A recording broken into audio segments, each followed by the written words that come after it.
We stand firm and rise. For this truth, we put our lives on the line. We're prepared for war, fearing no confrontation. We hit the highways and byways to wake up the whole nation. We teach His word, we teach His will, we teach His truth, don't matter how you feel. We teach His word, we teach His will. You gon' hear His first, now tell me how you feel.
Shalom, Israel.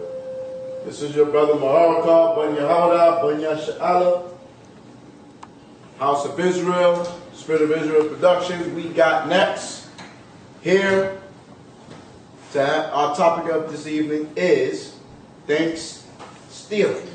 All right, we here to rebuke Thanksgiving and give you understanding of the tribe of Gad, that they are Israelites. Okay, one of our brothers and sisters, and that this pagan holiday or pagan feast day is in dedication of the destruction of our people. So myself, your brother Maharawchaa, YAHAWAH, and the elders to my left, y'all all know them. Okay, powerful brother in the spirit, the speaker out there, 45th Street, House of Israel for years, diligent, putting in that good word, 4 days a week. Okay. Being a statesman, elder statesman for We Got Next, taking a charge in all the pitfalls and the hatred and the jealousies that comes along with it. But we're not here to go all to that, but we're here to bring forth the word by SHAM YAHAWASHI. This is your brother Maharawchaa, YAHAWAH. We Got Next, House of Israel, Spirit of Israel Productions. I'll give y'all brother, priest, elder, Zabach. Shalom, shalom, Yashalom. All praise to the Most High by Shema Mashiach Yahushai. House of Israel, Spirit of Israel, We Got Next. FOPE, the Light of Zion, Shield of Wisdom, Ohio Israelites, all the camps in Yahushai, 14th Street Israelites, all the brothers in Yahushai, throughout the four corners of the earth. So tonight, we're going to get right into it. We're going to touch on a topic that needs to be touched on such a day like today. The so-called wicked Thanksgiving, Thanksgiving, right? Because there's nothing to be thankful for, but by Shema Mashiach Yahushai, we should not partake of these wicked feast days of America, the so-called white man, and all the things that he set up. So we're just going to get into a few scriptures, pertaining this topic, right? We got a lot of information. We may not get to it, or we may do a second part to it, but we're going to get into some basic scriptures and history on the tribe of Gad, the Thanksgiving holiday, and how we shouldn't be celebrating this holiday by MASHAYACH YAHAWASHI. We have our true holy days according to the scriptures, which is Hanukkah, Feast of Passover, Feast of First Fruits, Sabbath, Purim, so on and so forth. As a matter of fact, we got Hanukkah coming up 2 weeks from tomorrow, which is your so-called Black Friday. That's another abominable day that we may touch on tonight briefly. But just to show you to separate from the days of this society, right? You so-called blacks, Hispanics, Native American, and Seminole Indians, separate from the days of this society and remember the history of what happened to your people, the so-called Native American brothers and sisters, which is the tribe of Gad of the nation of Israel, and your so-called Seminole brothers and sisters, the tribe of Reuben of the nation of Israel. Right? We have to remember both of them that suffered the wrath under the so-called white man and not partake of this day, man. If anything, this is a very sad day, man. A lot of you Negroes, man, you running around playing your music. I'm out and about today. Everywhere you go, you see Negroes with big plates and stacks of food wrapped up in plastic bags. Some of us know because we was doing it in the world, right? But the Most High brought us out of that. But now is our job to teach others. Now, once the Most High bring us into this knowledge and we see that those things are wrong, right? Because we're no better than our people that used to do those things, but now we have to show them, right? We have to show them according to the scriptures that it's wrong, right? And how being caught up in these wicked feast days is going to get you destroyed and killed in these last days, because the Most High is not dealing with these wicked feast days. These days represent evil and wickedness and corruption that the so-called white man has done to our people through our history. So without further ado, let's get right into it. Colossians 3 and 17. Colossians, the 3rd chapter, and the 17th verse. I'm sorry, but it's funny. Colossians chapter 3, verse 17. Colossians 3:17. Yeah, read that for me, brother. Let's get right into it. Like I said, we're going to touch on some things briefly for the sake of time. Right? The brother Maharawchaa and SHAM did a good class earlier on, brotherhood, loving one another, strengthen, being real with this truth. Right? Not knowing all these scriptures and breakdowns, but not having love and charity. The Apostle Paul, through the spirit of Mashiach, said you're like nothing. So really, those are the key things that we need. We need classes like that, right? It's a good start off, because this truth is about Israel and how we conduct ourselves, right? But we also need to go into the history and what we've gone through as a people and what we should abstain from. So the brother, touched on that good class earlier. So Salakia for the later start, but for the sake of time, we're going to get into some brief things and go with the spirit. Right, so Colossians 3 and 17, read that, brother. And whatsoever ye do in word or deed. So whatsoever we do in word or deed, go ahead. Do all in the name of the Lord Jesus, giving thanks to God and the Father by him. Right, so everything we do in the name of the Lord, HaMashiach Yahawashi, whom the world ignorantly calls Jesus Christ. But everyone doesn't know the name in the Hebrew, so we say Jesus for edification, but his name is HaMashiach Yahawashi. Right, read that again, brother. Colossians 3 and 17. And whatsoever ye do in word or deed, do all by Hashem, HaMashiach Yahawashi. See that? By Hashem HaMashiach Yahawashi, in the name of the anointed Savior. Go ahead. Giving thanks la Alahayim wa Abanawa Yahawah by Hashem HaMashiach Yahawashi. See that? So the Most High is letting us know everything we do in the spirit of HaMashiach Yahawashi. So we ask ourselves, with our Lord and Savior Christ, would he celebrate Thanksgiving? Would he partake of these days?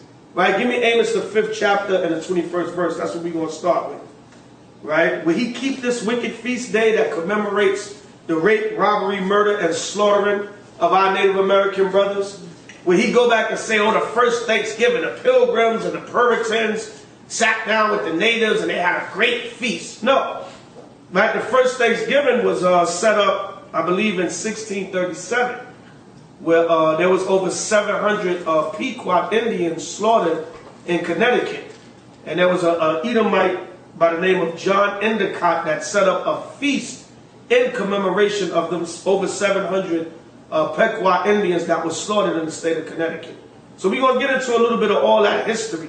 So when YAHAWASHI look at that and celebrate that, the so-called white man slaughtering our brothers, the Native American Indians, and sitting down and having a feast to it, no, he would not. Because the Most High said this, Amos 5:21. Read that. The book of Amos, chapter 5, verse 21. Come on. I hate. What did the Lord say? I hate. Come on. I despise your feast day. Right, this was the Most High rebuking Israel when they were going to hell off. And the Lord was saying he hated our feast days back then because we was in a wrong, wicked spirit keeping those feast days. But here now, we're keeping the totally wrong feast days, and the Most High hate the feast days of this society. Like he hated us when we was wicked and we kept our feast days in the wrong spirit. The Most High hates these feast days that we keep now in this society. Because they're in the wrong spirit, and they're not even the feast days that he gave us according to the scriptures. Right. Read it again. I hate. What did the Most High say? I hate. I thought the Most High don't hate nobody or anything. What did the Lord say? I hate. Come on. I despise your feast day. Read. And I will not smell in your solemn assembly. So the Lord said he don't have nothing to do with these wicked feast days of this society. Your solemn or sincere assemblies. Because why? You come together in sincerity in these gatherings. You love, you Negroes put all your spirit. You blacks, Hispanics, and some Native Americans. Which is an oxymoron. What is a so-called Native American or a so-called Seminole Indian doing celebrating Thanksgiving? Right? A lot of you so-called Native Americans and Seminoles, you need to be protesting this day, man. You need to be out there with, I believe it's the Native American Alliance, that every year they march up to Plymouth Rock, and they have a march at Plymouth Rock, and they fast on the day of Thanksgiving and go against this wicked day. That's what you need to be doing, man. Right? So read on. Right. So I despise your feast days. Come on. And I will not smell in your solemn assembly. The Lord don't have nothing to do with these wicked days. Go ahead. Though ye offer me burnt offerings. Come on. And your meat offering.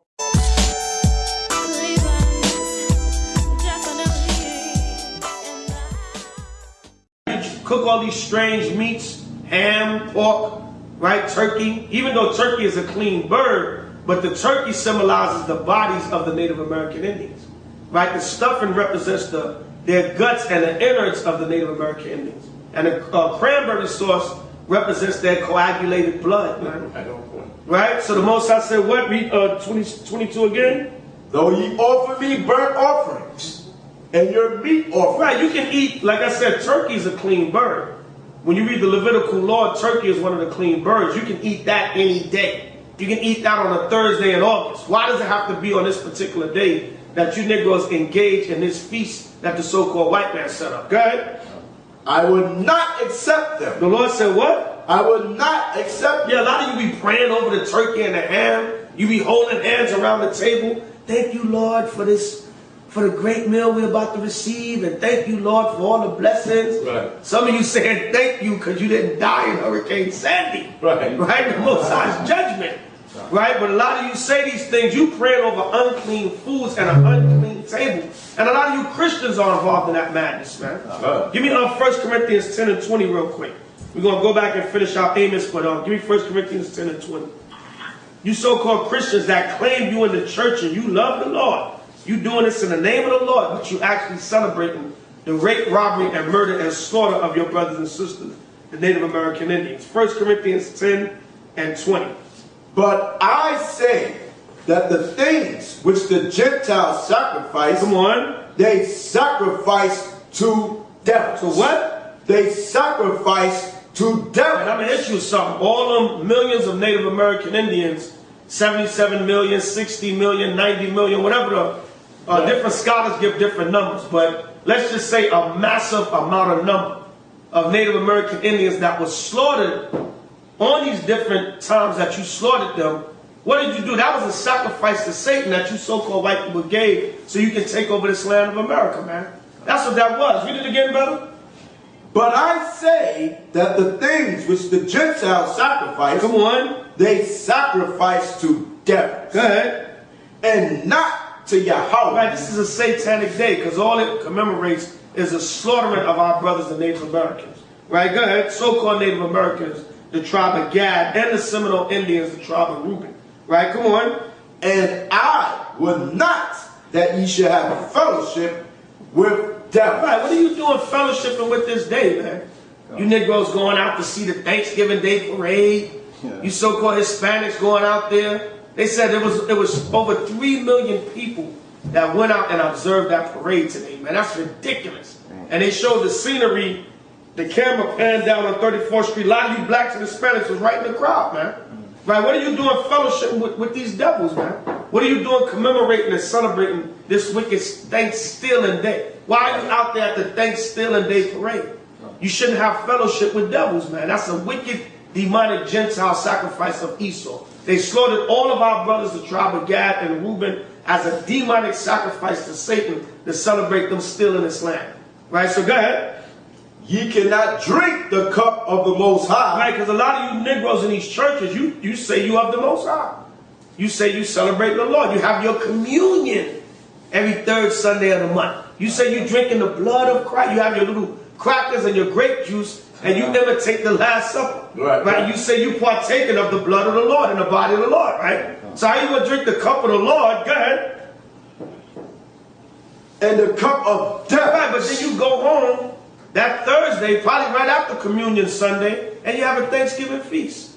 Right? You say you commemorating the Lord on one end, but then you go and sit down and have a Thanksgiving feast. The Lord is not with that, man. He's not with these wicked, holy holidays or folly days that you celebrate in America. Go ahead. Ye cannot be partakers of the Most High by MASHAYACH YAHAWASHI's table. Come on. And of the table of death. Right, and that goes for you Israelites in the truth. Right, man. bring it out. Right, you can't celebrate the Passover, or you was at the new moon last month. Right. Now, oh, brother, you know the family. Right. The family, I gotta go see the family, brother. Right. My grandma gonna get mad if I don't go. Or my woman want me to come to her house with her and her family. Nah, the Most High ain't with that, man. Now, so I'm gonna be teaching while I'm there. Right, yeah. I'm gonna be converting from Thanksgiving. Yeah, you're gonna be converting, all right. You're gonna convert that sweet potato pie, nigga, from the table to your belly, right? Right? We gonna convert those damn bodies. Because really, all the people gonna do is they gonna hear you out, but they're gonna go right back to what they doing. Right. For the most part, I've been around the family gatherings and all that, and you try to drop scripts on you. They'll talk, especially if they drink, and they'll talk to you.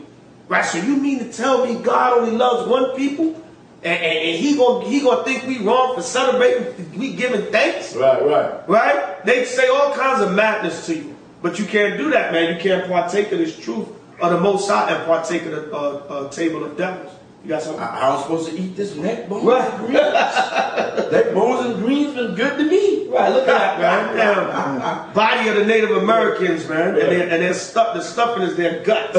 Right? You got They got wild rice with cranberries and bacon. Right. And pecans. They always incorporate that ham. So go ahead. Ye cannot drink of the cup of the Most High and the cup of death. Right, it tells you in James 1:22, a double-minded man is unstable in all his ways, man. Right, so you can't try to be in this truth or claim to be a Christian and righteous, but yet you celebrating the wicked feast days of America. Right, go ahead. And the cup of devils, you cannot be partakers of the Most High's table. Come on. And of the table of devils. Right, you can't do both, man. So this is really a lot for you brothers and sisters in this truth. Right. In this walk. Stay away from these feast days, man. And the Apostle Paul told us that eating things offered to idols is nothing. We're going to get into that later. Right. But a lot of times for the weak brother's conscience, you got to abstain from following these days. Right. We know the hell, the turkey is turkey. That's a clean meat. Right. You can eat that. You know what I'm saying? Right. You can go to your family house, eat a nice plate, get some wine and laugh, whatever. I didn't celebrate Thanksgiving. I just got some food and wine. But you have to abstain from that stuff because, especially if you're a seasoned brother or sister, because now you're an example to others. And you don't want to be a bad example. And it's 2012, man. The Most High bringing destruction, earthquakes, floods, storms, hurricanes. Right now is the time to lock into this truth and forsake this world, man, because this world is going to hell. Right? So go back to Amos 5 and 22. Amos chapter 5, verse 22. Amos, the 5th chapter and the 22nd verse. Come on. Though ye offer me burnt offerings and your meat offerings, Right.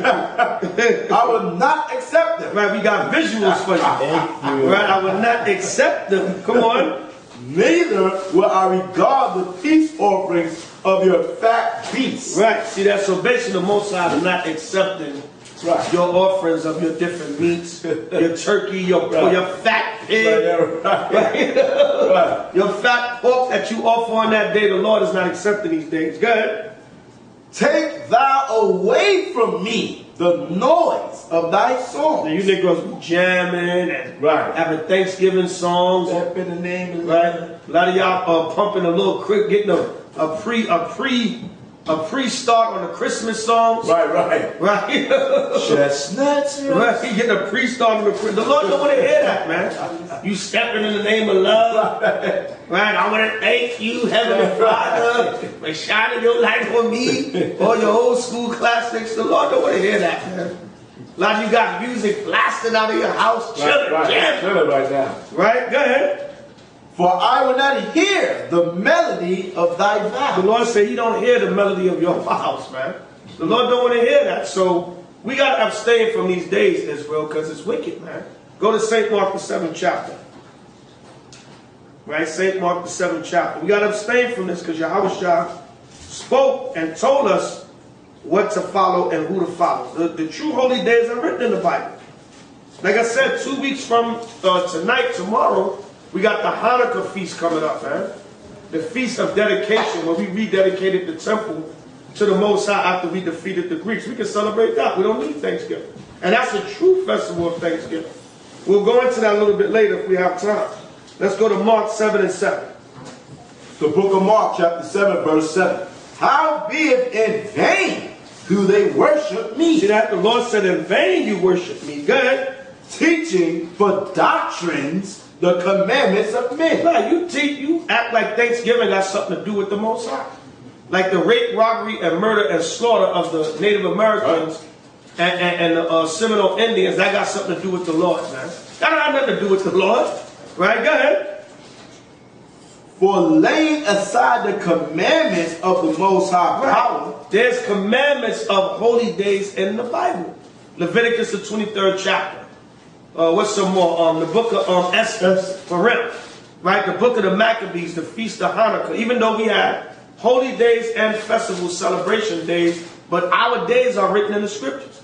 Go in the scriptures and find Thanksgiving. It's not there. You're going to find that the Gadites will be slaughtered. They will be taken down. We're going to get into that later. But go in the scriptures and find the holiday of Thanksgiving. You're not going to find it because it's not there. Right? Go ahead.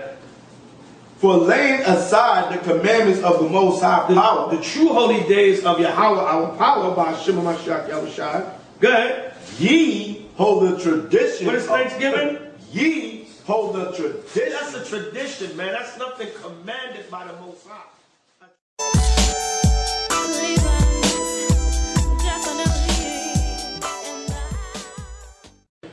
From the 2007 Time Classic reissue, display until 8/10/12. They reissued this issue of the Time magazine from 2007. They reissued it this year. But who's on the front of that? Abraham Lincoln.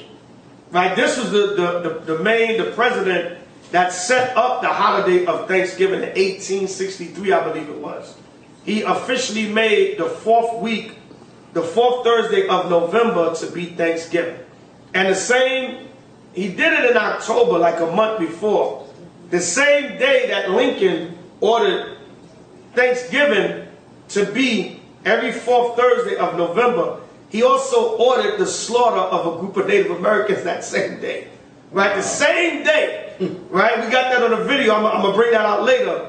But right now, I'm showing the traditions of men. But this was the guy, Lincoln. George Washington, he set up, there were so many so-called white groups of cavalry and soldiers and pilgrims that were slaughtering Native Americans and having feasts afterward, that George Washington decreed, let it be one feast, let it be one day to feast for all the slaughtering of these Native Americans. Because there was so many slaughters of them going on, they were feasting after every slaughter. So George Washington narrowed it down to one. Then Abraham Lincoln gave the official date of every fourth Thursday of November to be so-called Thanksgiving.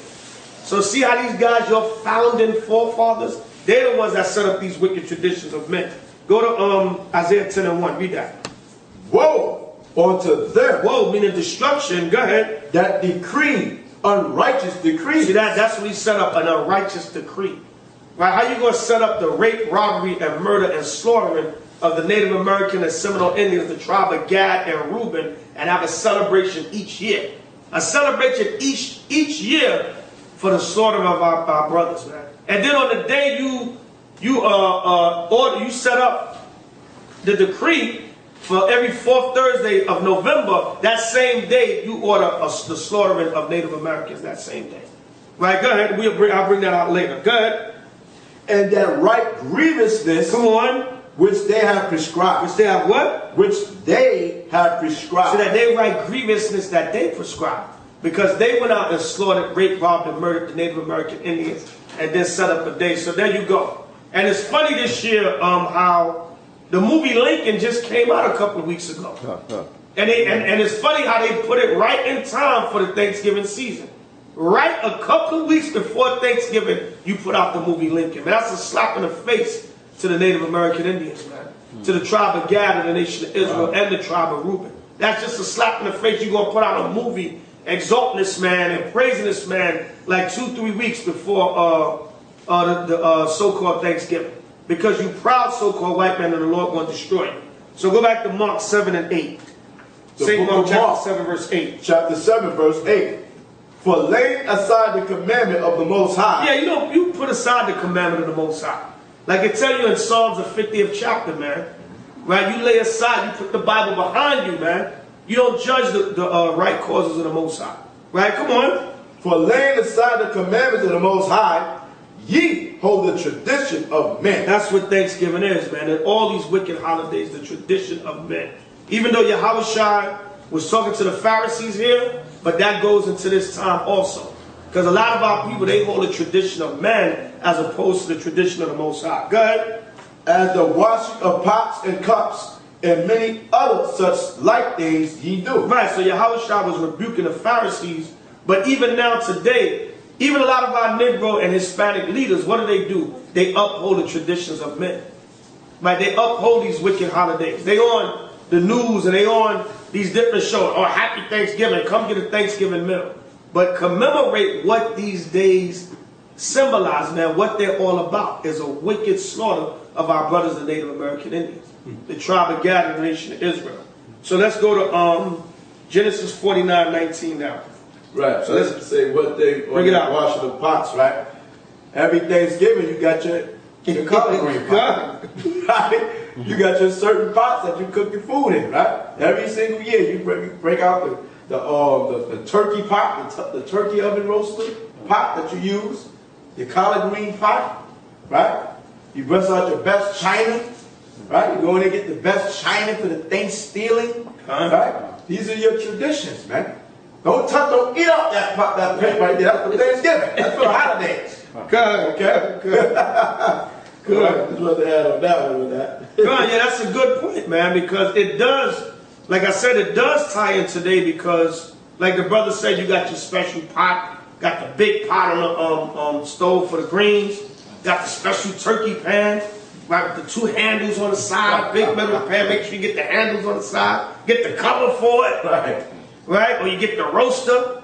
So when you check it out, you have these pots and pans, certain pots and pans that you use for these wicked holidays also. Like, don't touch that pan, like the brother said. Don't touch that. That's for the turkey.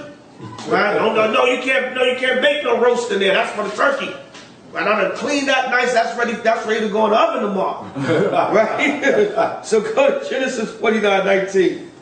The book of Genesis, chapter 49, verse 19. Gad, a troop shall overcome him. Right. So I just got a picture right here. We're going to pull a few excerpts out this book later on. One of the great so-called Native American leaders right here, Chief Joseph, right, of the Nez Perce Indians that fought the white man tooth and nail. Right, you have certain Native American generals, man, the tribe of Gad that were expert in war. We're going to get into that later. Right, but what did the Lord say? Genesis 49:19. Gad, a troop shall overcome him. So Gad, through our research, is the so-called Native American Indians. And even the word Gad means troop in the Hebrew. But the troop that was going to overcome them, all right, let's get that right here. Right, what is a troop? We're going to look up in the American Heritage Dictionary, we're going to look up the word cavalry. Right? What was the troop that overcame the tribe of Gad? Because they were a troop also. They were a troop of warriors. But the so-called white man brought the Gatling gun. He brought smallpox, influenza, and different diseases. And that's how he killed off and destroyed the Native American Indians, the tribe of Gad and the nation of Israel. So now we're going to look up in the dictionary the word cavalry. Right? And it reads, thus and so. Salakia. Say something for a minute. Right? So the so-called white man, he sets up these so-called holidays based off his conquering of other people, like Columbus Day, right? When Christopher Columbus came, right? What he did? But conquer all the so-called Taino Bariqua Indians and the people in the Caribbean islands, right? And they celebrate and worship him. All right? What happened? They celebrate and worship him. I was saying the turkey with the stuffing at the bottom had blood at the bottom of the turkey wasn't even fully cooked. Okay, right. So you see we have the pictures up here, right? To show you the things that our people are eating, man. And we're going to go into that, to the law, the dietary menu. You see the ham, the honey glazed ham with the pineapples and cherries that you Negroes is eating up. Okay? Loving, licking your tongue, licking your fingers and every damn thing. Right? You know, okay? You're having a ball, you're having a blast, but you're going against the dietary law. Alright. Right? And this picture here shows the Native American Indians celebrating, right? Let me go back to that. They up there celebrating, having a little powwow. But what do you notice in the background? You see guns pointing at them. The pilgrims. Right. Right? They about to blow them to smithereens. And you see, right? Look at the guns in the corners right here. They ain't nothing brothers, man. Okay? The so-called white man is not about peace, man. Okay? So the brother's going to break down the word cavalry that shows that it goes into truth. Right, so read that again, Genesis 49:19. Genesis chapter 49, verse 19. Gad, a troop shall overcome him. Right, so this is page 143 in the American Heritage Dictionary. It says, cavalry, troops trained to fight on horseback or in light armored vehicles. Comes from the Italian word cavalleria or cavalier or cavalier. Cavalrymen. Right, and right here it has a picture of a U.S. cavalry. Right here it says, Captain Dodge's colored troopers to the rescue by Frederick Remington. Right, it has a picture of the cavalry also right there. There's a so-called white man. He also had black men in his armies also. Right. During the Civil War, throughout different periods of history. Right, the so-called Buffalo Soldier. Right, and he used them to overthrow and destroy the Native Americans also. He used a lot of Judah to fight against Gad. Right, and vice versa. But we're going to also go into this book later showing you where Judah and Gad was together. Right, they was coming together, and one of the Native American leaders, so-called Gadite leaders, he told the so-called Negroes, he said, if I can get y'all to realize that the so-called white man is your enemy and you're slaves to him, we can come together and overthrow him. Right? By MASHAYACH. So every Gadite or Negro wasn't some Sambo coon that just wanted to be up under the so-called white man. Right? So that was the truth that overcame the tribe of Gad. Read that again, Genesis 49:19. Genesis chapter 49, verse 19. Come Gad, a troop shall overcome him. What did the Lord say? A troop shall overcome him. A troop shall overcome him. Go ahead. But he shall overcome at the last. Right, because the Most High will raise up the tribe of Gad off the reservations. He's going to raise them up in his truth, because remember, there's 12,000 leaders of the tribe of Gad that's coming back into this truth. Get out. Right, give me Ecclesiasticus 25 and 7. Ecclesiasticus chapter 25, verse 7. The book of Ecclesiasticus chapter 25, verse 7.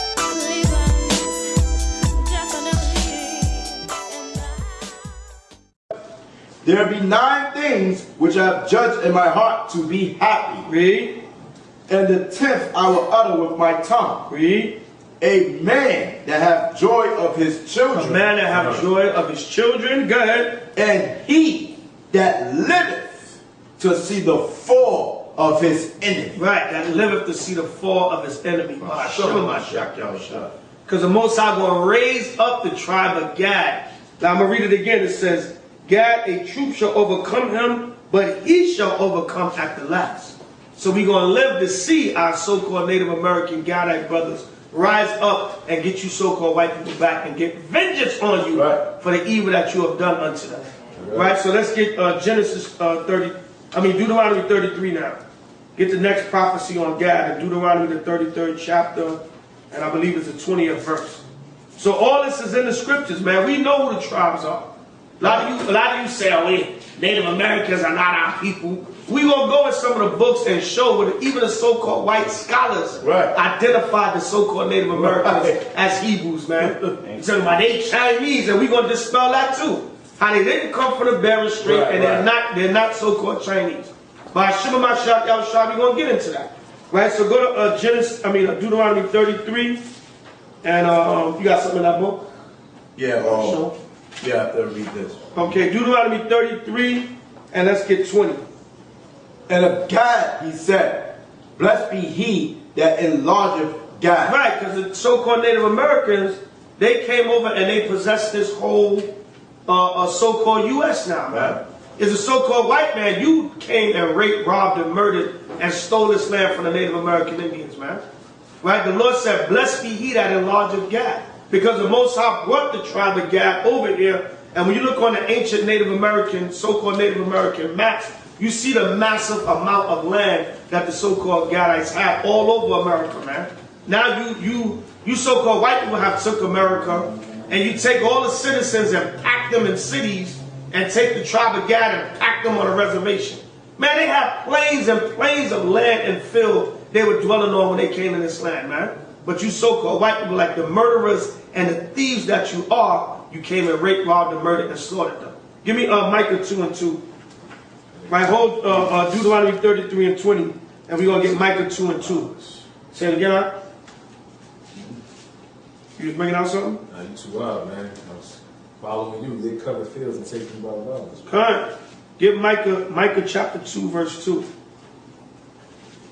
Right, yeah, man. The Lord said he blessed and enlarged Gad because they had a great, massive land when they came over here. Even Canada, right? Some parts of Mexico, all that you took from the tribe of Gad, man. All that land you so-called white people raped, robbed, and murdered, and stole. You just came and took Canada, took so-called North America from the Native American Indians, man. Because the Most High enlarged them and gave them this land. Right? Give me Micah 2 and 2. The book of Micah, chapter 2, verse 2.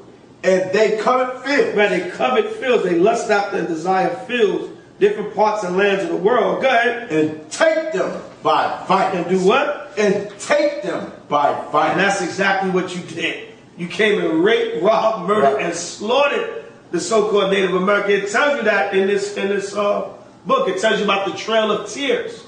Right, or how the so-called Native Americans traveled throughout different parts of America on a trail of tears of all the lands that the so-called white man was just following them and killing them and raping and robbing and murdering them and taking their land from them. Right, so read it again, brother. Micah 2, verse 2. And they covet fields and take them by violence. And they take them? By violence. Right, you still lands through violence, man. You're always going and bombing and killing somebody. Now you have more sophisticated weaponry and technology, so you're always going and bombing and killing somebody now. Right? Come on. And houses. Read. And take them away. Houses and take them away. Go ahead. So they oppress a man. They oppress a man. Go ahead. And his house. And his house. And it tells you in the history how a lot of so-called Native Americans, the Gadite brothers and sisters, what did you do, man? You raped, robbed, and murdered them and dispossessed them out of their houses. A lot of times, you would lure so-called Native Americans out of their houses, and you would be waiting with a contingency of men and slaughter them off, man. You would slaughter their wives, their children, everything's all in the history, man. Right, so go ahead. And so he oppressed a man in his house, even a man in his heritage. Right, and a lot of you took that knowledge away from the so-called Native Americans that they were Hebrew Israelites. Even though the so-called, the tribe of Gad, they started to go off into worshiping the sun, the moon, right, the buffalo and different things, smoking the peace pipe, and nature worship. Right, nature worship, man. Worshiping, they got into that nature worship spirit, which the Most High tells us in Deuteronomy the 4th chapter that we wasn't supposed to do that. That would be a curse to us. And also in the first commandment, thou shalt have no other powers before me. So when the so-called Native Americans start going off into that, that's when the Most High brought the so-called white man to judge them and punish them. But when they first came here, as we're going to show in some of the history, they were keeping the laws of the Most High as Israelites. Right? But you took that heritage, you slaughtered them off and took their heritage from them. Now a lot of you so-called Native Americans, if you want to make it in America, the tribe of Gad, you got to conform and look like the white man. You can't have your ponytail and your fringes and your ancient garments. Now you got to put on a suit and tie, cut your hair off, look all Americanized. Right? Because they took your heritage away from you. Because all that dress code and everything, the crown and everything that the so-called Native Americans was wearing, all that was part of their history, man. The fringes, all that was in the law. Right, so go back to where we was at, Deuteronomy 33 and 20. Can I bring this up right bring it quick? out. On that scripture right there, right? This is First People, an illustrated history of American Indians. Get a close-up of that, brother. Please, brother. Right? First People, an illustrated history of American Indians. All right? I was coming from LA and I stopped at, I think it was Oklahoma, Ohio, one of those places, right? And I saw this book, so I just picked it up. So right on key, the brother is talking about Micah 2:2. We read in the scriptures, and they come in fields and take them by violence. What it says here, in the caption here. Why would you destroy us who supply you with food? Sheep Powhatan, or Powhatan, right? Right? And it says right here, in 1622, accompanied by a large band of warriors, he lost the measles and smallpox and numbered only about 5,000. So it's talking about how these so-called Europeans came over here. It was basically bringing their damn diseases and everything with them. I mean, I didn't read everything in here. I wish I'd have really got time to go into this, but this is a lot of history right here. And this page says the final New England War, by 1670, the colonists numbered more than 50,000, putting increasing land pressure on the Indians. Repeated epidemics of smallpox and other European diseases continued to weaken the Indians in the area, who now numbered only about 10,000. The key player in the next conflict was a strong Indian leader named Metacom. Metacom was Sachem of the Wampanoag and the son of the great Massasoit, who have been present at the first Thanksgiving. And what it says here about the first Thanksgiving, so the friendly relationships enjoyed at the first Thanksgiving did not last long. Because the so-called white man, he's not about peace. He's not about peace, man. So get this book, man. If you can find this book, it's called The First People, an illustrated history of American Indians, man. You know what I'm saying? And, I didn't really go through it as much, but it's some things in here I went through. And I'll bring it out also, because like the brother said, a lot of you say that Give me the author again. This is, the author is David C. King, right? Right. And look how dark the sister is on the front. Right. Okay? And you're going to talk about the North American Indians are red. Right. How the hell you get red out of here? Right. Get red out of here. Like the Pious said. What is that? This is a black woman right here. Black sister, young girl. How the hell you get the North American Indians are red out of this picture? How can you get that? Right? Therefore, you want to have something to say. Here in this picture, you have a North American Indian brother, right? On his, we call it the canoe, right? And what do we have on there? The shield of David. Huh? The shield of David back then. How about that one? Before you had your Google. Right. Google images. You had your Google images and your search and stuff. They had it right here. Bring it out. Right? So I guess they was going off too, right? Why they got the symbol? Right? Because it represents the nation of Israel, whether you want to accept it or not. The Native Americans had the shield of David. How about that for you, buddies? Because they were Hebrew Israelites. So they was Hebrew Israelites. Was it the Star of Rephaim? Right, it was the Star of Rephaim. Okay? Right there, man. Good. So you out there, look at this North American Indian brother. Right? Look at him. Do he look like a dang so-called white man? You see that woolly hair up there? Right. Right? Look at his woolly hair. Brown-skinned man. Yeah. Right? These ain't the YAHAWAH images either. Right. Okay? They gotta Get a black man out of that. Get a black man out of that. Okay? We ain't doing that over here. Okay? Nah, you Okay. get the real images. They gonna get the real images, man. They were showing an old black or Native American woman right here. All right? Dark skin, she's brown skin, right? Yeah, bring it up. Right? Another one.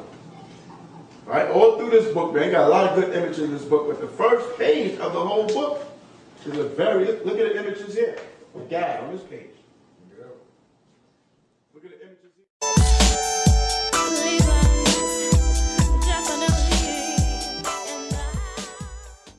Yo, figure something out. Right. You know they wasn't gooks, right? Like they like to call them. Right. Or Chinese, like they say, by the fact that the white man named them Indian. Right. Going off of what Elam was kind of looking like Elam. So they know for a fact that they didn't look like no damn Chinese. Right. He ain't call them Asian, or he ain't call them, come in here and say I got the new Asia or new China. Right, He said, I right. got the Indian. Right. He got here with a bunch of dark people looking black Asiatic. Like even Elam, when you go to that country, their hair is woolly, except for the ones that are mixed with Esau or whatever that they put on TV. Right. Bring it up. All right. Yeah. And they go into, we're going to do another part on it, but they even go on in this book about the Ice Age and the land bridge and all that madness. You know, you saw throw a little lie in there somewhere. Right. Okay? Right. You know what I'm saying? You're behind trying to walk across that barren strait and see if your behind won't turn into an icicle. The woolly Get the mammoth. hell out of here. Woolly mammoth and every damn thing they got in the picture, man. Come All on. right. Okay? So-called white man. He got to make up a lie like the Big Bang Theory. All of us is here because something blew up and exploded. Well, let me put a pack of C4 on you and blow you up and see if you're going to come back together again. Get the hell out of here with that madness. All right. The white man is a liar. And the father of it. Is the father of it. Right, so where we was at? Back in Deuteronomy 33 and 20 again. Deuteronomy 33, verse 20. And of Gad he said, blessed be he that enlargeth Gad. Come on. He dwelleth as a lion. Wait a minute. Get that first part again. And of Gad he said, blessed be he that enlargeth Gad. Right, because Gad came over here and they had this great land, man. They had this large mass of land. But what did the so-called white man do? Go to Deuteronomy 27 and 17. Deuteronomy chapter 27, verse 17. Now these are laws that apply to the Israelites, but the so-called white man, he's going to be judged also because he didn't keep not one law in his Bible. Right. The Most High said, look, I'm going to give you rulership for the earth, but are you going to live, are you going to judge the world by my word? No. Right? You said in God we trust, you put the Bible in all your institutions, but you didn't live according to these scriptures.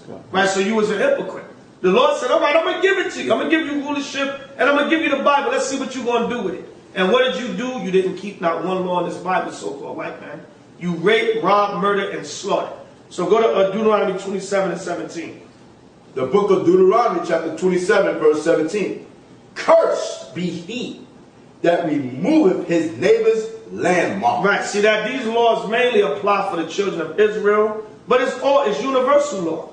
The Most High's law is universal law. Because when we fell to the so-called white man, what did the so-called white man do? He took the laws of the Bible to establish his penal code. Right, his whole system of law is based on the scriptures, but they perverted but a lot of what their law stands for is based on scripture. Right? That's why they sell us the bad meat. Right? They sell us the bad meat. We're supposed to do that to them. That's what they charge us usury. Right? We're supposed to do that to them. They go by the Bible, man. You get a damn loan and the interest is 1,000%. Right? That's the so-called white man taking our laws that we were allowed to do to the heathen and doing it to us. In the book of Leviticus, it tells the Israelites, only of the heathen thou shalt make slaves. Right. So what did the so-called white man do? Only of the nations that's not him, he gonna make them slaves. Right. So he took our laws and used them. So now we're gonna use them back on you. See that guy, brother? Read Deuteronomy 27:17. Deuteronomy chapter 27, verse 17. Cursed be he that removeth his neighbor's landmark. Come on. And all the people shall say amen. See that? All the people shall say amen. Right. You remove your neighbor's landmark. There it is. There you go. That scripture we read this there and Deuteronomy. Indian culture region. Before the arrival of Europeans, North America was home to hundreds of individual tribes which occupied 10 basic cultural regions. These regions have been defined by modern experts based on geography, climate, and shared cultural practices. Right, so it's basically showing you all of this land was Gad. Right, like the brother was going into. All this was Gad. Right, here comes the damn so-called white man. He just can't have the southeast. He went the northeast. Then he want to get the Great Plains. Oh, I went southwest too. I went here, the Great Plains. I want to go up here. I want to take every damn thing. Okay? He want to take everything. All right? But he still want to get next. You conquered the world, man. Your time is up. It's over for you, dog. You know what I'm saying? Forget about it, man. So it's showing you the land of Gad as we read it. Right? In Deuteronomy 27:17 and Deuteronomy 33:20. Right. You remove your neighbor's landmark, Esau. Right. Because when the so-called white man came over here, the tribe of Gad treated them friendly, man. Right. They taught them how to cook. What do you think the festival of Thanksgiving comes from the Feast of Tabernacles? Because the Native Americans, they used to celebrate the harvest festival. The tribe of Gad and Reuben, they used to celebrate the harvest festival. Where did they get that from? Because they were Hebrews. That's why the brother showed the shield of David on a canoe. And we're going to get into the book showing how they were speaking Hebrew and they had Hebrew customs because they were Israelites. Right? They were Israelites. So that's why they were celebrating the harvest festival. So what the so-called white man did, the Puritans, they were sort of like religious fanatics, they slaughtered the Native Americans and they went into the scriptures and they stole the custom and saw how we celebrated, the Gadites celebrated a harvest festival, so they made up Thanksgiving. Thanksgiving is also commemorative of a harvest festival. That's why whenever you check it out, every year around the time that we have the Feast of Tabernacles, it's Thanksgiving up in Canada. Right? Canada's Thanksgiving is always in early October. And most of the time, it lands around the same time that the brothers and sisters in this truth are keeping the Feast of Tabernacles. Because it's a harvest festival that they stole, and now they made it into so-called Thanksgiving. Check it out. Canada already have their Thanksgiving in October. And a lot of times, not all the time, but a lot of times it aligns right with our Feast of Tabernacles. Because they stole that harvest festival from us. So read that one more time. We're going to go back to Deuteronomy 33 and 20. Deuteronomy 27:17. Cursed be he that removeth his neighbor's landmark. And the brother just showed the maps, right? And you can look up the ancient. I had a map, but I wasn't able to get it in time for the filming. But I will show it on another video of all the land that the so-called Native Americans possessed when they first came here. And the so-called white man basically stole it from them. And that's in basic American history. Right. You can get an ancient map of the Native Americans and it give you all the different tribes of Gadites and different lands that they possessed when they came over here. Right, go ahead. And all the people should say, Amen. So this was different laws that the Most High gave about landmark and removing a man being cursed when he removes a neighbor's landmark. So go back to Deuteronomy 33 and 20. Read that, brother. And of God he said, blessed Blessed be he that enlargeth God. Come on. He dwelleth as a lion. Right, God dwelt as lions, like warriors, man. They were fierce warriors, and also, when you look in history, they used to paint their face like the lions. And they used to hide down in the bushes and the woods, and they would attack the enemy, man. They would roll up and attack. They were fierce warriors, just like lions. And they actually painted their face during the time of war as lions. Go ahead. But he that enlargeth Gad, he dwelleth as a lion and teareth the arm with the crown of the head. Right, so say something for me, then I'm going to get these images. Okay? So, showing you, man, our people, Gad was and he also going on Chronicles, it goes into the different tribes and the war talents and skills that each tribe had. And even over there tell you that Gad, looked like a lion. Okay? And he's gonna get the images now, some images as well in this book. You know what I'm saying? So the Most High is gonna bring us back together, man. Okay, we got 12 tribes, several flavors, man. Okay, and all of them have unique talents and skills, man. You think the so-called white man of the nation gonna be able to stop us when the Most High give us that power and turn our spirit back up? You know what I'm saying? To where we was like powers on the planet Earth, right? The scripture says we are gods, right? So the Most High gonna turn us back up. And what you gonna do, right? Because Gad is gonna be terrible, man. Gad was terrible for y'all to even get this country, okay? All right, they didn't bow out. The tribe of Gad, there were like 4 tribes that really sold the hell out, okay? But Gad was not just selling out, and especially Reuben. Reuben never sold. I tell you that in the history books. Reuben didn't sell out, man. Reuben fought to the bitter end so we couldn't fight no more, but he wasn't doing all that signing trees every damn week. So-called white man, okay? He held his dignity, man.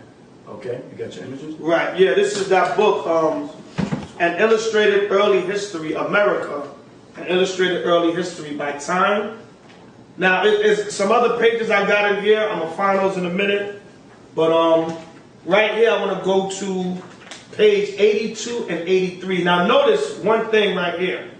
What does the so-called Native Americans have? The tribe of Gad and Reuben had. They had the so-called tents or teepees. You got that? Right, they got the tents or the teepees, which this is commemorative of the tents and the booths and the temporary housing that we lived in the wilderness during the Feast of Tabernacles that we celebrate each year, that harvest festival. So that's symbolic to that of how they were dwelling in the teepees also, or the so-called tents. Now right here, if you can zoom in, it's kind of a small image. I'm going to show some bigger ones. But right here, read Deuteronomy 33 and 20 again, that last part. The book of Deuteronomy, chapter 33, verse 20. And of Gad he said, Blessed be he that enlargeth Gad. He dwelleth as a lion, and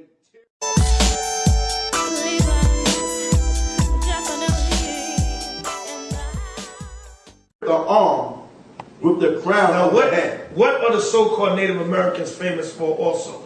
The blood brother treaty, man. And what do? They take the feather from the crown, right? If you can zoom in on that, I know the images are small. Maharawchaa got a bigger one in this book, right? They would take the feather. You can look. This is in general history about the so-called Native Americans, the tribe of Gad. They take the feather, the crown. They would make their crowns out of different feathers. This was also why the Most High allowed the so-called white man to use the turkey as a Thanksgiving bird, because a lot of times they would use the turkey feathers to make their crowns. They would use the so-called turkey feathers, and they would take the feathers out of the crown. And remember, on the tip of the feather, like you would have a felt tip pen or a feather tip pen. Remember, they used to use feathers to write with, because the tip of it is sharp. So they would take the feather and they would cut their arm and make the blood brother treaty or pact. Right? And that's in the Bible, what we're reading right now. Read it again. 33 and 20. Read. Deuteronomy 33 and 20. Read. And of Gad he said, Blessed be he that enlargeth Gad. Read. He dwelleth as a lion, and teareth the arm with the crown of the head. Right. What is that talking about? Taking, I'm going to show a better picture here. Here's Crazy Horse. Right? A Gadite leader that gave the so-called white man hell. Right. And Crazy Horse got what? A feather in his head. Right? He just got, one feather representing his crown. Right? And They would take the feather out their head and they would cut their arm and make the blood brother treaty or pact. And that's instructed. They tear off the arm with the crown of the head. Right? So the so-called Native Americans are Israelites, man. They're the tribe of Gad of the nation of Israel. There's another brother with a crown. Right? That's Red Cloud, another great so-called Gadite warrior. He's been, well, look at this one right here. Here's Chief Joseph. He was talking about, right? Yeah, look, this Chief Joseph right here. Right? They mentioned the little bighorn. These were all great Gadite leaders. I'm gonna name some other ones out of this dictionary I got to. There's Chief Joseph right there. Fierce Gadite warriors, man. Right, and what does it say? Final victories, final defeats. These men fought to the death, man. Right, so you see the crown thereof. And also right here, if you can zoom in on that right there, this is one of Chief Joseph's shirts. And what does the shirt have on it? Fringes hanging. And we're going to get into the fringes. We know that's in the law. But they got the fringes hanging on Chief Joseph's shirt. I mean, Crazy Horse's shirt. So now we see shields of David, fringes, right? Blood brother packs. Right. Look like the Gadites are Israelites to me. Right? So-called Native Americans, right? So read on. We want to show something. Like painting their faces like the brother. Yeah, go ahead, bring it out. Look at that. Look at them painting their faces. Can you film? Can you get a close up of this, brother? Right? See the North America? See our brothers right here painting their faces? Right? Looking scary as hell too. Right? Looking like they're ready to do some damage, man. And Gad was tall. Right. Gad is tall, man. They're not short, man. Like they be trying to show, man. Trying to act like they, you know, these damn Asians is like 4 feet tall, man. Yeah. Gad is tall, man. What the hell are you talking about, man? Yeah. Okay? You talking about the ones y'all put in the damn movies, right? Alright. So since, like we talked about, he dwelleth as a lion, which meant he was a mighty warrior. I'm going to read this caption right here about Crazy Horse. This is page 85, I believe it is. Right, it says, Crazy Horse's shirt, an artifact of Crazy Horse's shirt. Warrior Chief Crazy Horse was known by his fellow Sioux as a shirt wearer, a term denoting his status as a leader in battle. Born around 1840, he was present when Sioux braves killed 29 U.S. soldiers in the Grafton Massacre of 1854. With Sitting Bull left, he was a leader of the Sioux in the Indian victory at the Little Bighorn 22 years later. His shirt adorned with human hair is on display at the National Museum of the American Indian in Washington. Right, so showing you they were killing and slaughtering U.S. soldiers and fighting them in battle because they were dwelling like lions, like fierce lion-like warriors. And we're going to read that one later also, like the brother said, in 1 Chronicles. So read on in Deuteronomy 33 and 21. Deuteronomy, you got that? Yeah, I got it. Read it. Go ahead. Deuteronomy chapter 33, verse 21. And he provided the first part for himself. Right, because Gad came over here and they saw this beautiful land, man, and they took this land for themselves. While the rest of the tribes, when you read the rest of the other tribes that came over here with Gad, they took different portions of the land, but Gad took their land for themselves also. Right, go ahead.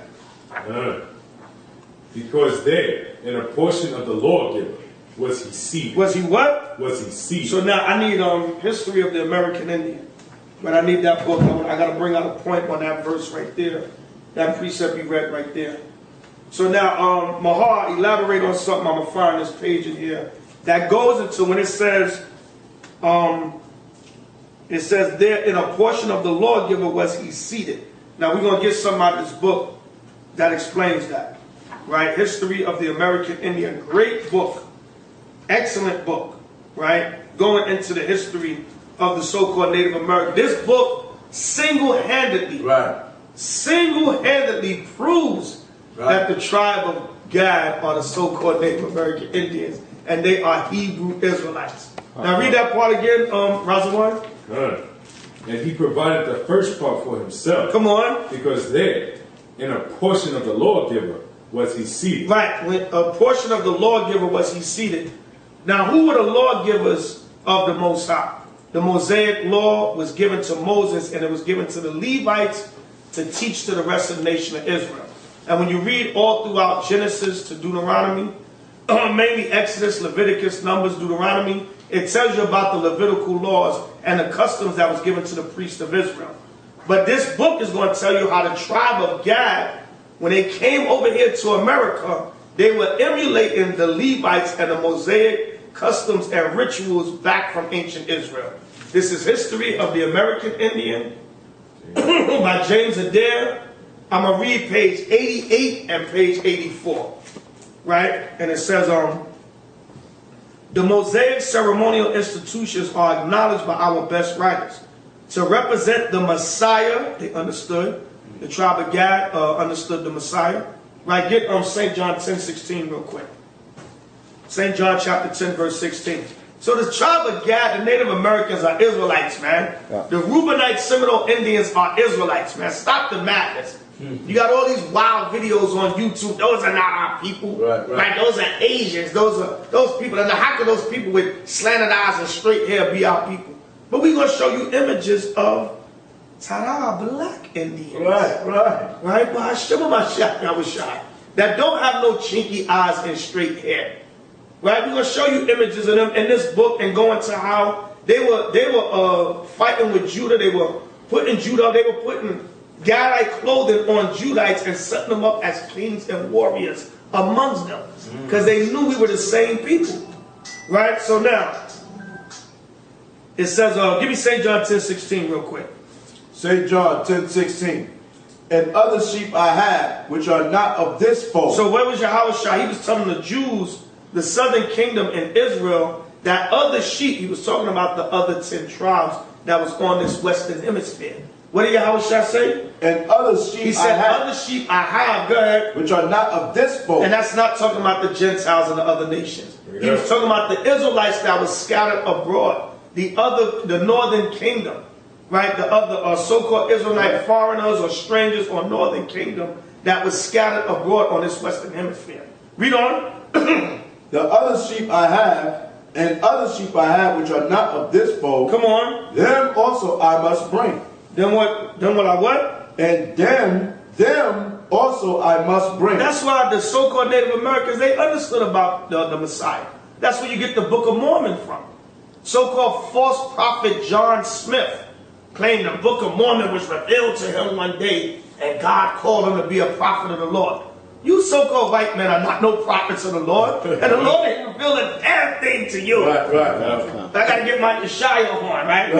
Ain't nothing been revealed to you. You ain't nothing but the devil that the Bible speaks of. Ain't nothing got revealed to you, Esau. Right? John Smith, the Book of Mormon was revealed to him. The Book of Mormon is the records of the tribe of Gad, of the Native Americans, when they was over here in America. And they spoke about the Messiah, the second coming. They spoke about the 144,000, the elect, all that in the Book of Mormon. That was the records and the writings of the tribe of Gad and the nation of Israel.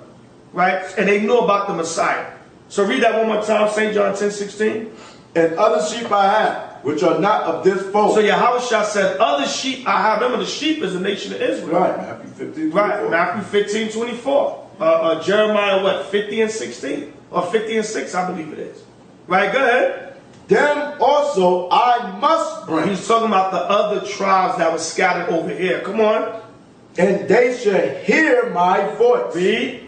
And there shall be one fold and one shepherd. That goes with, that links up with Ezekiel, the 37th chapter.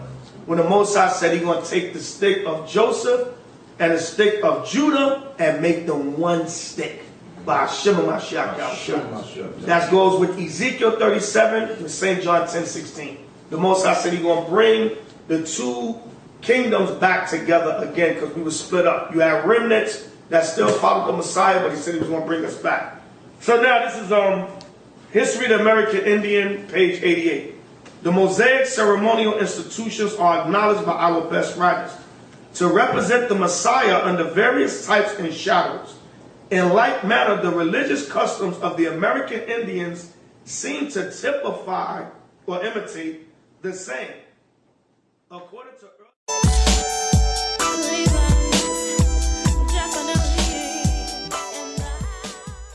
divine promise that the seed of the woman should bruise the head of the serpent, Genesis 3:15. Right? It would bruise the head of the serpent, and that it should bruise his heel. Right? Give me Genesis 3:15 real quick. Right? So, in other words, he's saying that the Native American Indians, they understood the scriptures. They understood about the Messiah, and they understood about Genesis 3:15, the prophecy. Right? Read that, brother. Genesis 3:15. And I will put enmity between thee and the woman. The Lord is telling Satan, I'm going to put enmity, division, hatred, strife between you and the woman. Right? Go ahead. And between thy seed. And between what? And between thy seed. Which eventually will become the so-called white man. Because he would be the seed of the serpent, the devil that the Bible speaks of. Go ahead. And her seed. And her seed, not her seed, because they use this scripture to try to prove immaculate conception. Right. See, the woman had the seed. No, the seed that she would carry of the man. Remember, that goes with Revelations 12, where the woman would bring forth the man-child, YAHAWASHI. Right? Precept upon precept, line upon line, here a little and there a little. Right? Go ahead. And between thy seed and her seed, come on, it shall bruise thy head. Meaning what? They would crucify YAHAWASHI. Go ahead. And thou shalt bruise his heel. Because what happened when Jacob and Esau was born? Jacob's hand held Esau's heel, symbolically representing that Esau was going to come down. He was going to fall as a nation. He's the end of the world, and Jacob is the beginning that followeth. And they would bruise our head. Why? Because they would crucify YAHAWASHI. And this book is letting you know the Gadites understood that. Bring it up. Right? Because they're Israelites. They're the people of the Lord. So the knowledge of the Bible was revealed to them. Right? So go ahead. All right. Who's reading on back in Matthew? No, back in, I was reading in the books. Like right. That should bruise his heel. The Levitical, now check this out. We just read in Deuteronomy. Read that in Deuteronomy 33 and 20 again. Deuteronomy chapter 33. This is the main important part, what I'm about to read now. Read that again, brother. And of Gad he said, Blessed be he that enlargeth Gad. Come on. He dwelleth as a lion, and teareth the arm with the crown of the head. Read. And he provided the first part for himself, because there, in a portion of the lawgiver. In a what? In a portion of the lawgiver. The portion of the lawgiver, go ahead. Was he seated. He was seated. So now, this is in History of the American Indians by James Adair, page 88. The Levitical high priest wore a breastplate, which they call Hosekim, and on it the Urim and Thummim, signifying lights and perfection. The Urim and Thummim is like what you would call crystal balls today, where the Levite priest would pray to the Most High and get vision through these crystal balls. It says signifying lights and perfection, for they are the plurals of Awara, right, which inverted makes YAHAWAH, and Thara, all right, the law. Now, it says Thara right here, but it's Thawara in the Hebrew. What does that mean? The law, right? That's where you get the word Torah from. Right. So now, wait a minute. The Native Americans understood about the Torah. Wow. And the Urim and the Thummim. Right. Which was for the Levites. Right, for the Levites. Right, because in a portion of the lawgiver was they seated. Right, Because exactly. when they came over here, they acted as lawgivers amongst the 10 tribes. It took that. It took the Levitical position basically on this side. Correct. It says, as it directed them under the dark shadows to Messiah, the lamp of light and perfection. Didn't YAHAWASHI say he's the light of the world? Right. So what it's saying here is all of this symbolized the Messiah being the light of perfection, and the tribe of Gad understood that. The Native Americans are Israelites. Right. So even a white man knows that. Right. So let's read on. It says, right. Who you worship? Who you worship. Right. You don't believe us, so believe them. Right. History of the Native American Indian by James Adair. I didn't write this book. Right. This is Mahar's book that he got. Right, but we didn't write it. This is James Adair. I got my copy at home. I just remember some of the pages. So I said, well, I got the book. I ain't got to carry my heavy book. Right. So let me read on. It says, in resemblance of this sacred pectoral or breastplate, the American archer Magus wears a breastplate made of white conch shell. Meaning like, in other words, like the high priest amongst the Native American any of the tribe of Gad, they wore something resembling the breastplate. It says, in other words, they wore garments. A lot of these garments that you would see with them on, it was symbolic. They were emulating the Levite priests. That's what it's saying here. It says, with 2 holes bored in the middle of it, through which he puts the ends of an outer skin strap, and fastens a buckhorn white button to the outside of each, as if an imitation of the precious stones of Urim, which miraculously blazoned from the high priest's breast. In other words, they were imitating, right, the garments of the Levite priests, because they were acting as ceremonial Levite priests over here when they first got here, keeping the laws of the Most High, which miraculously blazoned from the high priest's breast the unerring words of the divine oracle, instead of the plate of gold which the Levite wore on his forehead, bearing these words, Kodash la Yahawah, or Kodesh li Yahawah, holy or separate to the Most High. The Indian wears around his temples either a wreath of swan feathers or a long piece of swan skin, doubled so as only the fine snowy feathers appear on each side. And in likeness of the tiara of the former, the latter wears on the crown of his head a tuft of white feathers, which they call yatera. Now I'm going to get to this main point right here. He likewise fastens a tuft of blunted wild turkey cock spurs, or turkey feathers. That's where you get the so-called white man use the turkey to like mock the tribe of Gad, because they use the turkey feathers to make their crowns out of. Right. And the crown was imitating the gold crown that the Levites would wear. They were emulating it. So that's why in a portion of the lawgiver was they seated. It says, toward the toes of the upper part of his moccasins, as if in resemblance to the 72 bells which the Levitical high priest wore on his coat of blue. By MASHAYACH. So they were imitating the Levites in their garments. But the right? white man said it. Right, the so-called white man said it. Right. Now, let's read back up here. Deep. I didn't read that one. See that? It said, instead of the plate of gold which the Levite wore on his forehead, bearing these words, Kodash la, they got Kodesh li Yahawah here, but it's really Kodash la Yahawah. Now wait a minute. The Levites wore the name of the Most High on their forehead. And the Gadites was imitating them. Can you get that out? Right? The Gadites was imitating them because why? They knew the name of the Most High also. Focus on that. By MASHAYACH YAHAWASHI. Right here, where it says, had bearing these words, Kodash la Yahawah, or Kodesh in a modern li Yahawah. Now, Kodesh is supposed to be Kodash in the ancient. Right. They got K-A-D-E-S-H, but it's supposed to be Q-A-D-A-S-H. Li is supposed to be La in the ancient, L-A, which means two. And Yahawah is supposed to be Yahawah. Instead of the O, it's supposed to be an A. The E, that's the modern. The O and the E was added to the modern. The E is supposed to be an A, and then you have Wa, which would give you Yahawah. But it still have the letters here, like what Esau called a tetragrammaton, like the 4 letters of the Most High Yahweh's name.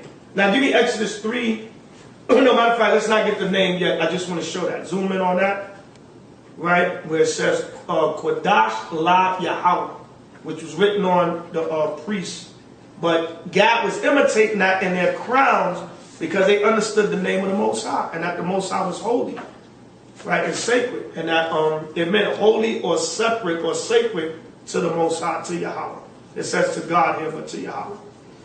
So just some things showing you that the Native Americans, they were keeping the customs of the ancient priests of Israel because they were Hebrews themselves. So read that again, brother. Deuteronomy 33 and 21. Deuteronomy chapter 33, verse 21. Select. And he provided the first part for himself. Come on. Because there, in a portion of the lawgiver, was he seated. And he came with the heads of the people. Meaning he came with the rest of the tribes, Ephraim and all the other tribes. Because Ephraim is like the leaders of the northern kingdom. Even though Gad acted as priest, Ephraim is still like the leader of the northern kingdom. Good. He executed the justice of Yahawah and his judgments with Israel. Right, because he was acting as lawgivers and priests amongst Israel also. So we just proved that and showed that in his book. I'm going to get one more, and I think, Mahal, you want to bring out something? Fine. Right, I'm going to get one more, and then we're going to move on. Right, so this is, check this out. This is page 50. History of American Indian by James Adair, page 50. Now check this out. I got to read this last line. It says, oh, for the space of a minute, then they strike up majestic heed on the treble with a very intent voice as long as their breath allows them. And on a bass key with a loud voice and short accent, they at last utter the strong, mysterious sound, wah. So in other words, they let you know right here, the Native Americans, they would sing songs and they would say Yah, He, and Wah, which is Yahawah if you replace the He with a Ha. Right? Let me read on. It says, and thus finish the great song or most solemn invocation of the divine essence. The notes together compose their sacred, mysterious name. YAHAWAH, which is Yahawah. Really, we just broke that down.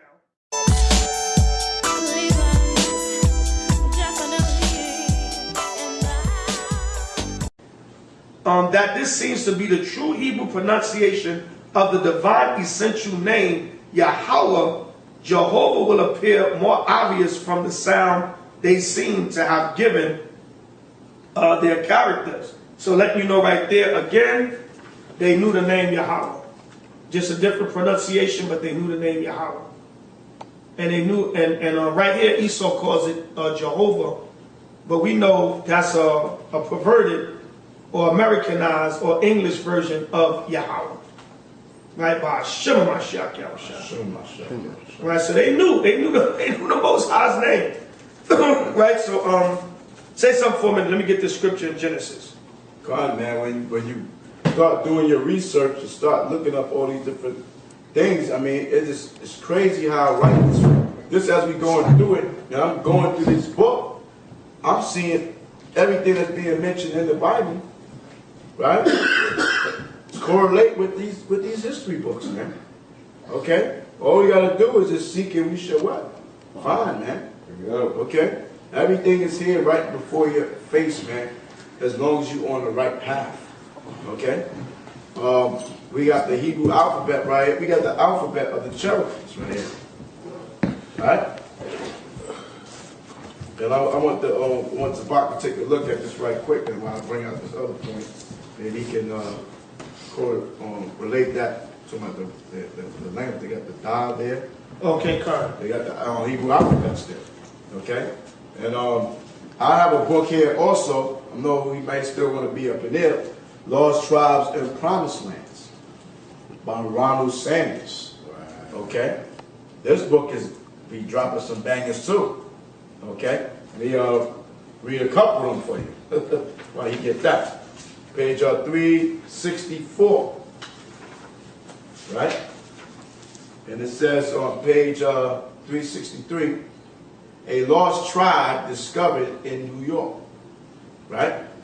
It says in September 1644, a Portuguese Morano named Antonio de Matosinhos arrived in Amsterdam after having lived for some years in South America, and proceeded to tell the leaders of the recently established Jewish community there a story that caused them to think of him as a latter-day Eldad the Danite, trying to say he's an Israelite, trying to claim the tribe of Dan, okay, so-called Dan, white boy, right?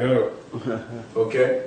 2.5 years before, he told them about traveling in the wild mountains of Quito. Quito is the capital of Ecuador, right? So now, let's see what he says. Quito, he had heard some of his Indian guys remark that the natives of that country deserve all the suffering they have undergone at the hands of the Spaniards. Let's see why. When he asked them to explain why they thought such a thing, they had replied mysteriously that it was because so we badly treated a holy people, the greatest in the world. Deuteronomy 6 and 7. 76? 76, thank you. Right? It says, badly treated unholy people. Saying that these people in Quito and Ecuador, right, are holy people. Right? What's that? That's Zebulon, Naphtali? Wait, what you saying? Asher? Asher. Asher, Quito and Ecuador. Ecuador, Asher. That's Asher. Asher, yeah. Where Kabarian is from, right? Peru and all that. Right? So they deserve to be treated like this, right? Because they fulfill the prophecies, the curses. Right? So read Deuteronomy 7:6 right quick. Deuteronomy chapter 7, verse 6. For thou art an holy people unto Yahweh thy power. So who's the holy people? The Israelites. Bring it up. Deuteronomy 1:1. The whole book of Deuteronomy is talking to the Israelites. Read Deuteronomy 1:1 right quick. All right. Deuteronomy chapter 1, verse 1. These be the words which Moses spake unto all Israel on this side of Jordan. So he's speaking to the Israelites. Okay. So now what he said in 7 and 6? For thou art an holy people unto Yahweh So thy power. how you want to say these are holy people? Right? Yeah, Right? Who's the holy people? The Israelites. Gad. Yahweh thy power have chosen thee to be a special people unto himself, above all people. Above what? Above all people. Now here it says, we so badly treated a holy people, the greatest in the world. The same thing that you just read there. Right? The greatest in the world. All right? So we know what who the Bible says the greatest in the world is. That's it. It's the Israelites. Then it goes down and says, and there's another scripture in Samuel that could go with that greatest in the world too. But I can't think of it right now. Nothing more had been offered by them on this point. But later in the same conversation, Francisco, one of the Indian guys, declared that his countrymen would be avenged upon the Spaniards in time anyway. Right?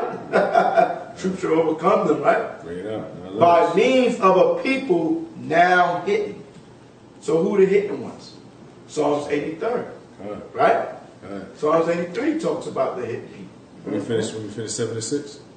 Yeah, that's good on 7 and 6. Go to Psalms 83. All right. Psalms 83, verse 1. Yeah, 1, right. Psalms chapter 83, verse 1. Keep not thy silence, O Most High. Hold not thy peace, and be not still, O Most High. For lo, thine enemies make a tumult, and they that hate thee have lifted up the head.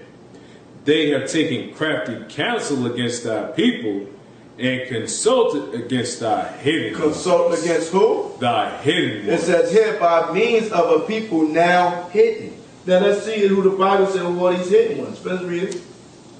Against thy hidden ones. They have said, come, and let us cut them off from being a nation, that the name of Israel may be no more in remembrance. Right, that the name of Israel be no more in remembrance. There's this so-called European mixed down so-called Jewish white man, right, is telling you that the people over here are the Israelites. It gets clear as you go on and on, right? He also said, blessed be, matter of fact, let me finish reading, because I mean this whole page, if you get this book and just read it, man, it's crazy how I just link up with the scriptures, man. Upon his return to Carthagena, the Judaizing Montezinos, right? They're always trying to follow, try to be us. Montezinos had found himself accursed or accused by the Inquisition and put in prison, praying for salvation in his cell one day. Yeah, right. He was reciting what was by then a standard formula among New World Moranos. Right? So they found black people here in the New World. Black people. What are you talking about? Red people. Black people. Bring it up. Right? And he recited what he heard them say. And but they said, blessed be the name of the Lord, like the brother was going into. Blessed be the name of the Most High, who? Yahawah. Right? MASHAYACH, who has not made me an idolater, a barbarian, and we know the scriptures, it was that Colossians, talks about the barbarian, which is Israelites, right? And it says here, a Negro, right, an Indian. When suddenly he stopped those Indians, he told himself, they are Hebrews. Can you get that on film? They are Hebrews. Negroes out there. What the hell are you talking about? Right here. See? See, the Hebrew Israelites, right? We study to show ourselves approved. The Most High gave us all this knowledge, man. He said the earth shall help the woman in Revelation. Right? These books you Negroes would never read. Okay? If I could go on my bag and show you the books you read, your triple XL and all that, you would never read these books. All right? And the so-called white man would never put this in front of you, or he puts it in front of you, but then he put the white man on the front cover, and you don't want to read it. And he's got your history right here. It says, these Indians, he told himself, they are Hebrews. How about that? Now I'm going to jump down. Waving a banner high in the air, the Indian guide soon was greeted by a puff of smoke far beyond the other bank of the river. In response to his signal, the two men waited. Eventually, a canoe appeared. Hold on, let's get that canoe again. Let's get canoe again. Let's get that canoe again. Yeah, there you go, the canoe right here. Yeah, there it is. Let's get that canoe. Here's the canoe. Right? That's the canoe they came to meet the guy with. Right there in that canoe. You see the Shield of David? The Shield of David on the canoe, right? Right? It says, the two men waited. Eventually, a canoe appeared bearing 3 men and a woman, all of them Indians, to the place where Francisco and Montezino were standing at the water's edge. The woman got off and spoke to Francisco in an Indian tongue that Montesinos could not understand, although he could perceive that he was being identified in the conversation. She then turned to her male companions to explain the situation. Upon hearing, hold on, we covered up the phone. We got everything going on. Hope y'all still there to hear. All right? What happened? Are y'all still there? Anybody on the phone? Anybody on the phone?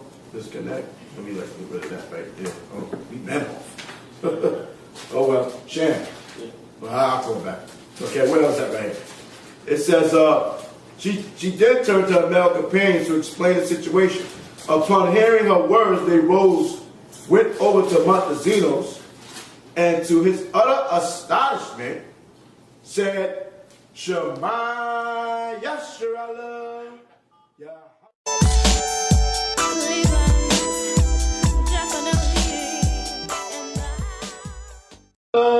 YAHAWAH, right here.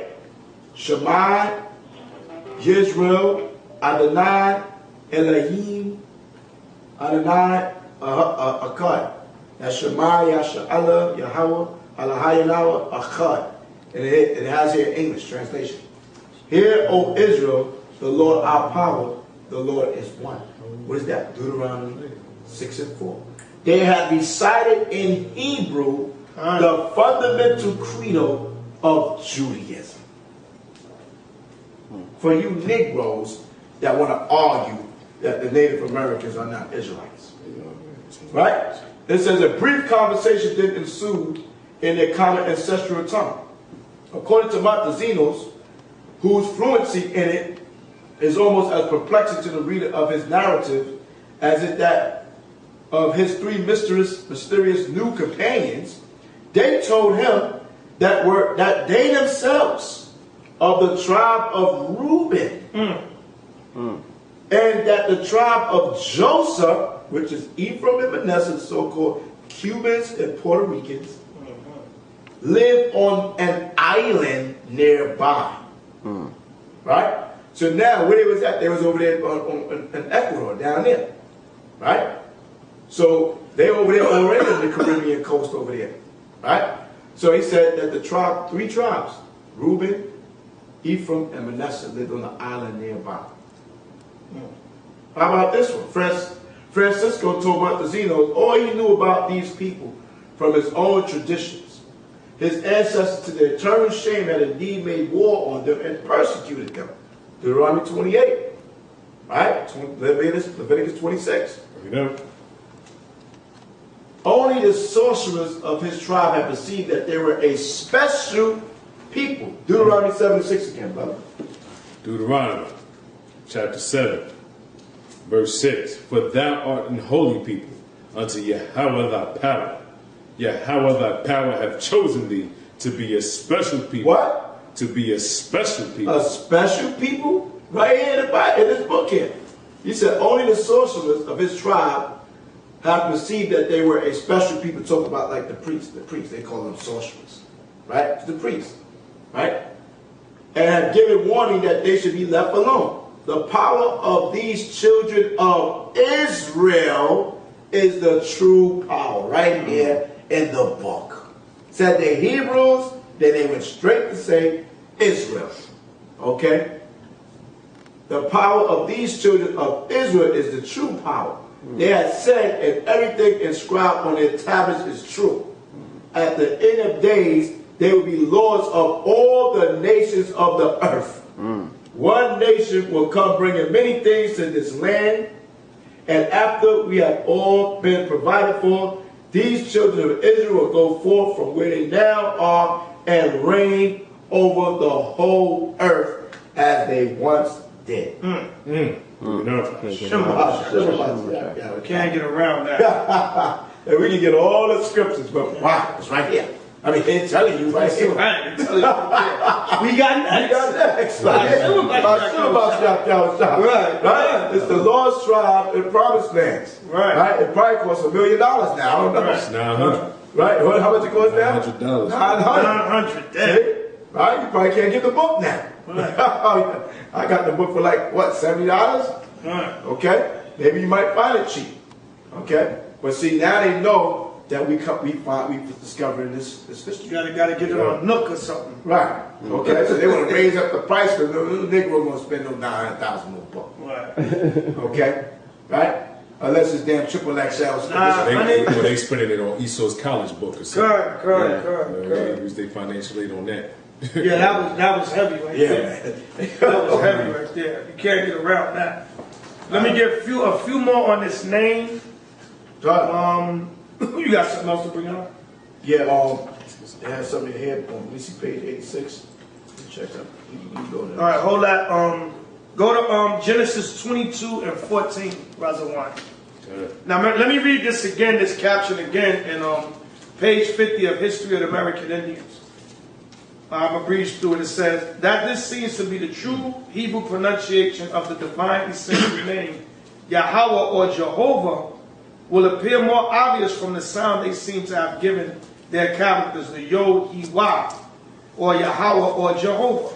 The Greeks, who cheaply copied their alphabet from the Hebrew, had not Jod but iota, very nearly resembling the sound of our Y.